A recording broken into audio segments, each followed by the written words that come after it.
For decades, Pakistan's air power was seen merely as a regional component, a deterrent, a defensive layer in the complex chessboard of geopolitics. But today, the U.S. and NATO analysts are sitting up, taking notes, and asking a simple yet unsettling question. What on earth has Pakistan just done? It's not about the size of the fleet or the number of jets on the tarmac anymore. It's about precision, doctrine, and innovation, the kind of innovation that reshapes how wars are thought of, not just fought. The Pakistan Air Force has transformed from being an underdog to an unpredictable, highly adaptive force that blends indigenous technology with tactical brilliance. And yes, it's not an exaggeration. It's a strategic awakening that has caught the Western defense community off guard. The JF-17 Thunder, for instance, once mocked as a modest multi-role fighter, is now turning heads from Washington to Brussels. Block Roman III's integration of cutting-edge avionics, electronic warfare systems, and advanced radar capabilities has given it a new identity, affordable yet deadly, lean yet potent. Pakistan's philosophy here isn't to outspend its adversaries, it's to outthink them. It's a new kind of air doctrine, efficiency over excess, intelligence over intimidation. Western analysts now recognize that Pakistan isn't just building jets, it's crafting a mindset that emphasizes interoperability, strategic autonomy, and self-reliance. When NATO strategists analyze Pakistan's joint exercises, their seamless coordination between air and ground units, their mastery of low-cost, high-impact tactics, they see something unsettlingly efficient. They see a nation that has learned to turn limitations into leverage, constraints into creativity. And let's not forget Pakistan's military-industrial collaboration with China is reshaping the regional balance. The West once believed the skies were their domain, their advantage, their monopoly of precision and dominance. Not anymore. The Thunder's evolution, the integration of indigenous drones, and the modernization of air command networks are rewriting South Asia's power narrative. The U.S. and NATO are not merely impressed, they're cautious. Because for the first time in decades, they're watching a nation outside their traditional sphere of influence develop an air strategy that works, and works brilliantly. It's efficient, agile, and deeply rooted in national strategy rather than borrowed blueprints. Now, whether you admire or critique it, one fact is undeniable. Pakistan's air power is no longer a regional curiosity, it's a case study. Defense think tanks are dissecting it, simulation labs are replicating it, and policy papers are acknowledging it. What began as a necessity for survival has become a blueprint for 21st century air warfare. So as we look to the future, let's call it what it is, a game changer.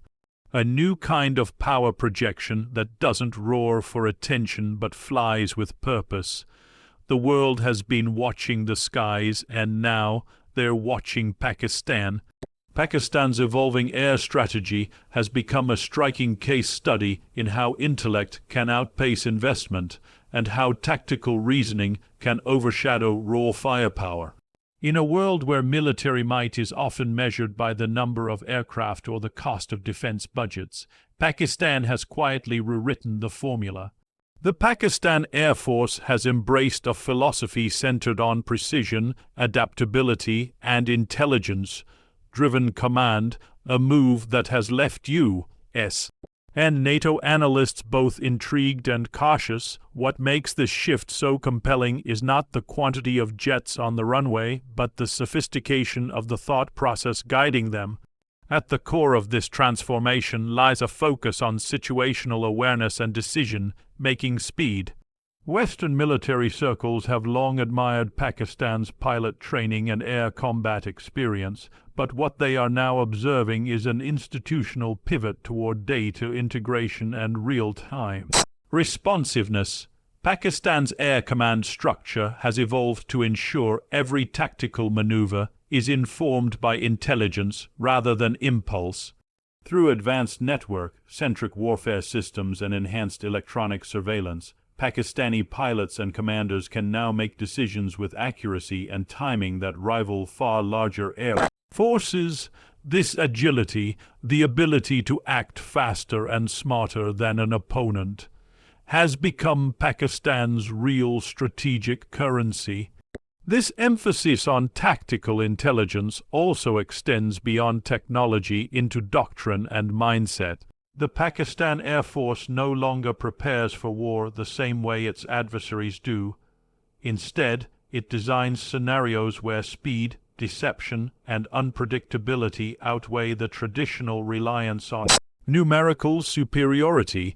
By blending conventional air tactics with digital warfare techniques, Pakistan has developed a doctrine that focuses on denial and disruption rather than destruction. Western analysts have noted that this approach allows Pakistan to project deterrence at a fraction of the cost of its rivals, while maintaining operational effectiveness in both defensive and offensive theaters. Equally important is how Pakistan has redefined its training philosophy to mirror this intellectual edge.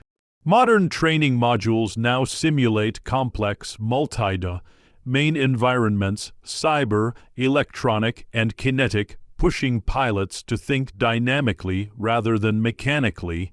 The result is a force that doesn't just fly aircraft, but commands an entire battlespace of possibilities.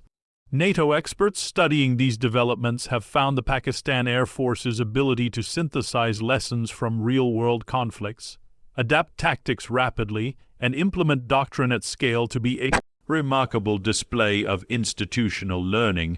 This is not a force driven by habit. It is a force powered by thought. Underlying all this is an ethos of strategic restraint fused with readiness. Pakistan's leadership understands that true power today lies in measured capability, in having the precision to act decisively, not the compulsion to act recklessly.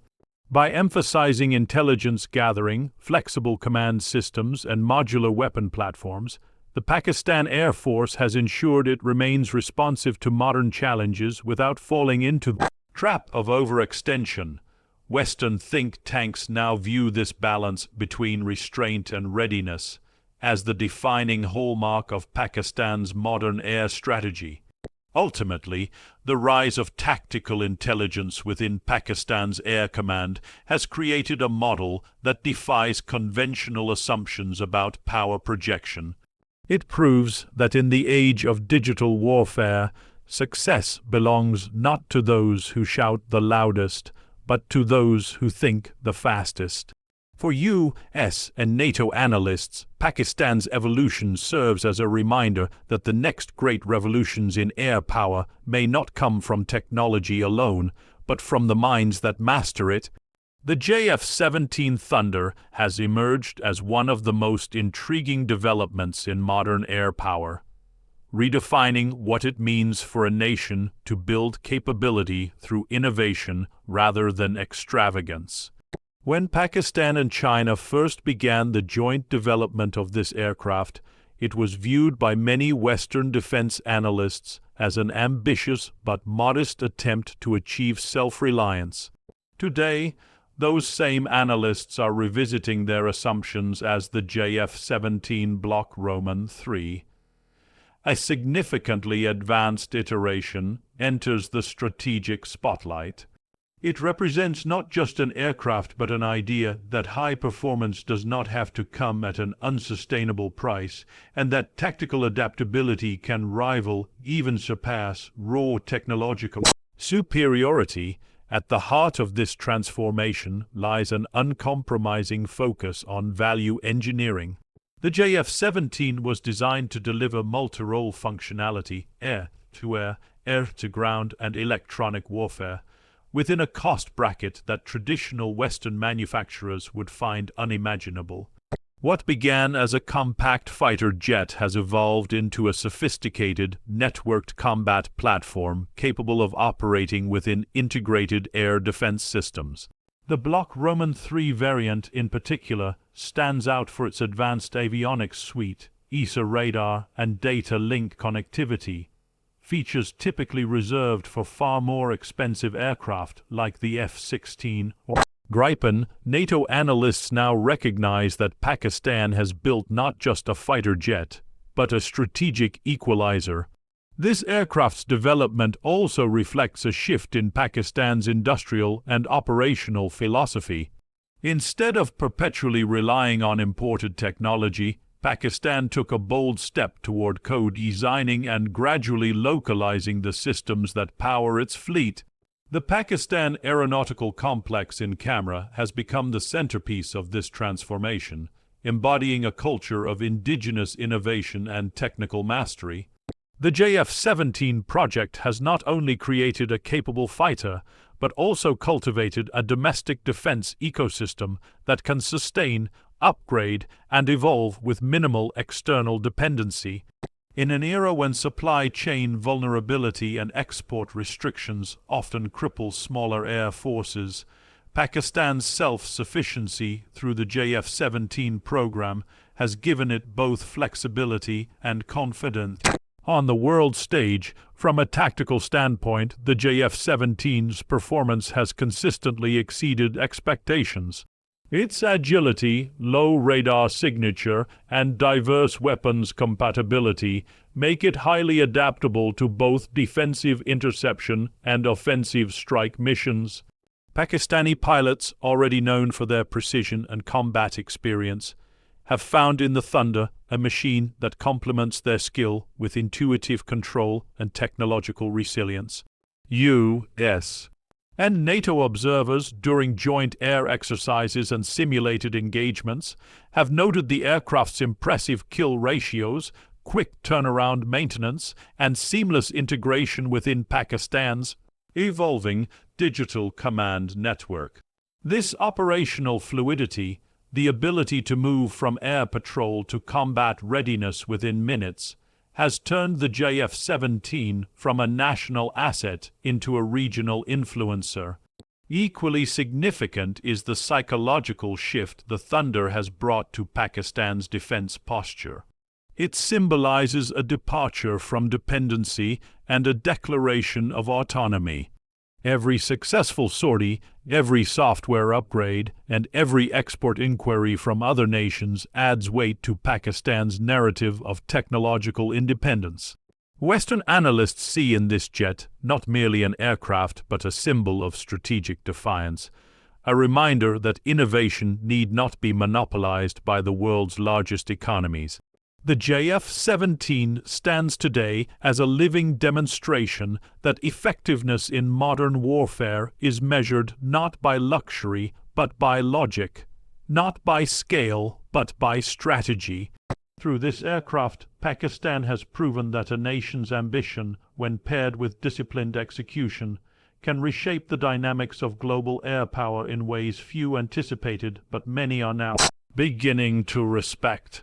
For decades, Pakistan's defense strategy operated within the constraints of external dependency, shaped by fluctuating alliances and conditional partnerships. Yet in recent years, a profound transformation has taken place, one that has shifted Pakistan from a recipient of technology to an architect of its own defense future. The pursuit of strategic autonomy has become not merely a goal but a defining principle of the nation's military philosophy. U.S. and NATO analysts, once accustomed to viewing Pakistan through the lens of reliance on Western or Allied military aid, are now acknowledging a new reality.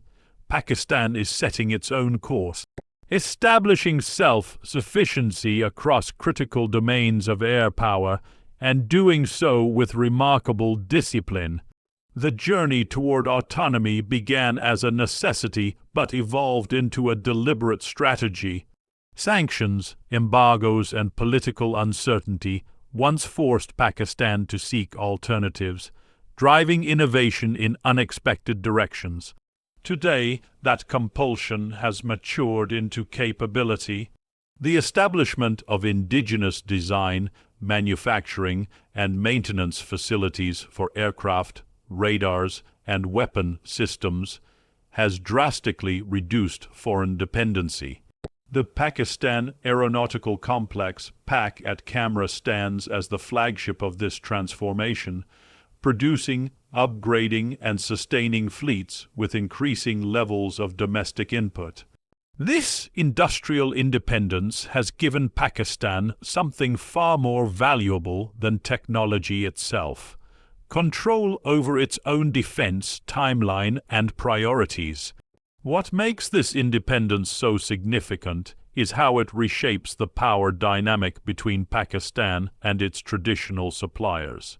No longer does the state operate within the uncertainty of external approval or political leverage tied to defense procurement. Instead, Pakistan has adopted a pragmatic model of multi-vector partnerships, where collaboration is driven by mutual benefit rather than dependency. By diversifying its defense relationships with China, Turkey, and other emerging defense powers, Pakistan has insulated its security architecture from single-point vulnerabilities.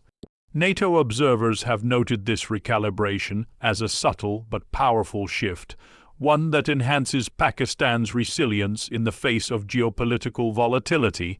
This strategic autonomy also extends to doctrine and decision-making. The Pakistan Air Force, in particular, has embraced a philosophy of self-reliant command, where strategic objectives are aligned with indigenous capability rather than imported assumptions. The integration of locally developed technologies into mission planning and electronic warfare systems ensures that Pakistan's operational intelligence remains entirely in national hands. This independence from foreign software and data systems is more than symbolic. It is a safeguard against external influence and cyber intrusion, something Western analysts view as an astute adaptation to the realities of hybrid warfare. Moreover, the development of indigenous drones, radar systems, and smart munitions reflects a deep understanding of the modern battlefield's demands. Pakistan's ability to design and deploy these assets demonstrates that autonomy is not limited to aircraft production, but extends to the entire ecosystem of air defense and surveillance. U.S. think tanks studying these advancements have highlighted how Pakistan has built a model of affordable innovation, achieving technological depth without succumbing to financial excess. This efficiency has become an enviable trait, especially for nations facing similar fiscal or geopolitical constraints. Perhaps the most defining aspect of Pakistan's strategic autonomy is its psychological impact, both domestically and internationally. For Pakistan, it reinforces confidence in its sovereignty. For others, it introduces unpredictability in how the nation may act in future regional scenarios. It is no longer dependent on policy shifts in distant capitals or the availability of spare parts from abroad. Instead, it stands equipped, informed, and independent, shaping its defense strategy on its own terms. To Western defense analysts, this marks not just a technical milestone, but a strategic awakening. The moment Pakistan's air power truly began to speak with its own voice. The evolution of Pakistan's air power has not only elevated its national defense capabilities, but has also redefined the entire regional balance of air superiority in South Asia. For decades, military analysts viewed the subcontinent's aerial equation as largely one-sided, dominated by larger fleets and higher defense budgets. Yet over the past few years, U.S. and NATO think tanks have been forced to reevaluate that assumption as Pakistan's modernization and tactical innovation have begun to shift the regional dynamics. Through a careful blend of advanced technology, operational discipline, and strategic foresight, Pakistan has built an air force that is smaller in size but increasingly decisive in effect. Influence that is now impossible to ignore. At the heart of this shift is Pakistan's integration of advanced technologies across its air defense network. The modernization of the JF-17 fleet, alongside upgrades to legacy aircraft such as the F-16s, has created a layered air strategy capable of both offensive precision and defensive resilience. This synergy is further reinforced by the growing deployment of indigenous drones and surveillance assets, providing real-time intelligence and situational awareness across borders.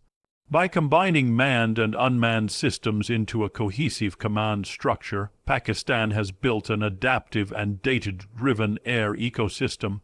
Western analysts have noted that this model of integration, blending affordability with digital sophistication, has become a benchmark for nations aiming to achieve deterrence without unsustainable military spending. What truly distinguishes Pakistan's air doctrine, however, is its understanding of psychological balance in warfare. Instead of striving for absolute dominance, the Pakistan Air Force has focused on ensuring credible deterrence, the ability to neutralize or complicate any adversary's strategic calculus. The 2019 air engagement between Pakistan and India served as a revealing demonstration of this doctrine in action.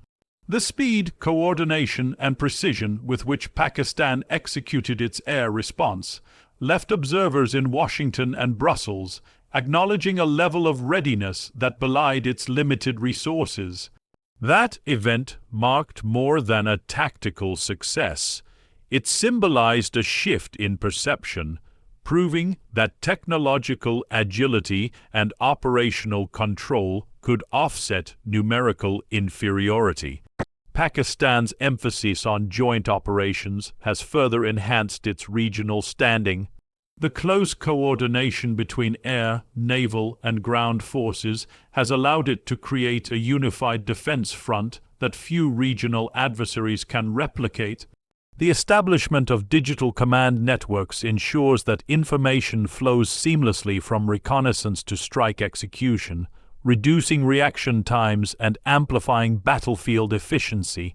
NATO analysts studying these developments have drawn parallels between Pakistan's evolving command systems and the network-centric warfare models used by advanced Western militaries. This convergence of doctrine, achieved independently and under tighter constraints, highlights Pakistan's growing strategic sophistication. Another critical aspect reshaping the regional balance is Pakistan's increasing role in defense diplomacy. Its partnerships with China, Turkey, and several Middle Eastern states have created a web of collaborative defense programs, joint exercises, and technology-sharing agreements that extend its influence far beyond its borders. These relationships have given Pakistan access to emerging technologies in radar, missile systems, and electronic warfare, ensuring that it remains competitive against regional advancements. For U.S. and NATO think tanks, this expanding strategic footprint signifies that Pakistan's air power is no longer confined to regional competition. It is part of a broader geopolitical recalibration in the Indo-Pacific and Eurasian theaters. What emerges from this transformation is a Pakistan that no longer operates merely as a regional air force, but as a dynamic air power with strategic depth. Its doctrine, infrastructure, and partnerships collectively ensure that any conflict in South Asia will be shaped by its decisions in the skies. The recalibration of regional air balance is no longer theoretical. It is a visible reality acknowledged in Western defense assessments. Pakistan's evolution has proven that air superiority is not just about who flies higher, but about who thinks faster, integrates smarter, and adapts better to the shifting winds of modern warfare.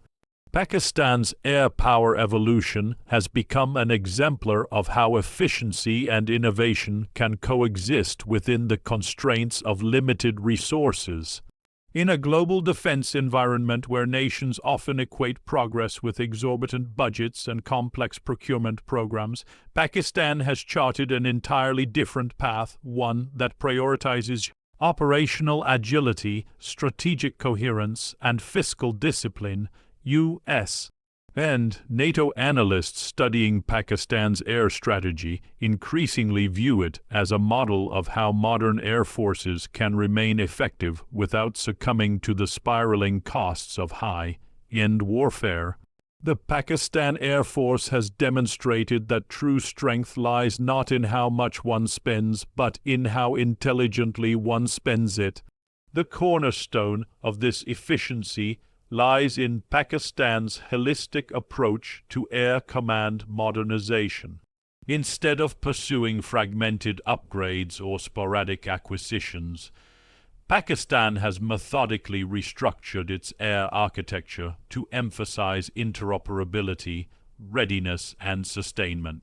Every aircraft, whether legacy or new generation, is integrated into a digital network that allows seamless data exchange, mission coordination, and real-time threat analysis. This interconnected system enables commanders to make informed decisions instantly, maximizing the impact of every asset in the field. Western observers have been particularly struck by how Pakistan has achieved this level of synchronization through indigenous effort and cost-effective innovation rather than expensive imported systems. Equally vital to this blueprint is the emphasis on maintaining a lean yet lethal fleet. While major powers continue to accumulate increasingly complex and maintenance-heavy aircraft, Pakistan has focused on maintaining balance, ensuring that every platform serves multiple roles without burdening the logistical chain. The JF-17 Thunder epitomizes this principle, combining multi-role capability with low maintenance demands and rapid sortie turnaround times. This has created an operational rhythm where efficiency directly enhances combat readiness. NATO think tanks analyzing these dynamics often cite Pakistan's fleet management model as an example of smart force structuring, where sustainability and lethality are no longer competing objectives but complementary ones. Training and human capital development play an equally decisive role in this framework of efficiency. Pakistan's pilots and ground crews undergo rigorous, scenario-based training that mirrors the unpredictability of modern hybrid warfare. The Air Force's training programs emphasize adaptability, decision-making under pressure, and mastery of emerging technologies, traits that make its personnel assets as valuable as its aircraft. Western analysts have noted that this human-centered efficiency, grounded in discipline and experience, allows Pakistan to extract maximum performance from minimal resources, a balance few militaries in the region have managed to achieve. Another dimension that has drawn attention from defense circles is Pakistan's mastery of cost-effective innovation. By integrating local industry, academic research, and military expertise, the country has created a sustainable defense ecosystem that thrives on continuous improvement rather than sporadic dependency. The development of indigenous drones, precision-guided munitions, and electronic warfare systems reflects this culture of applied innovation. These advancements, while achieved at a fraction of the cost of Western equivalents, provide comparable tactical advantage in contested environments. This pragmatic approach has not only enhanced self-reliance, but also positioned Pakistan as an emerging model for countries seeking affordable modernization. In the eyes of U.S. and NATO analysts, what Pakistan has achieved is not merely a technical accomplishment but a conceptual one, the redefinition of efficiency in military power. The Pakistan Air Force has proven that agility, coherence, and adaptability can deliver strategic outcomes that rival far larger and wealthier militaries. Every element of its command structure, from maintenance protocols to mission planning, reflects a disciplined pursuit of balance between power and practicality. In an era where global defense costs continue to escalate, Pakistan's approach stands as a reminder that the future of warfare will belong not to those who spend the most, but to those who think the best.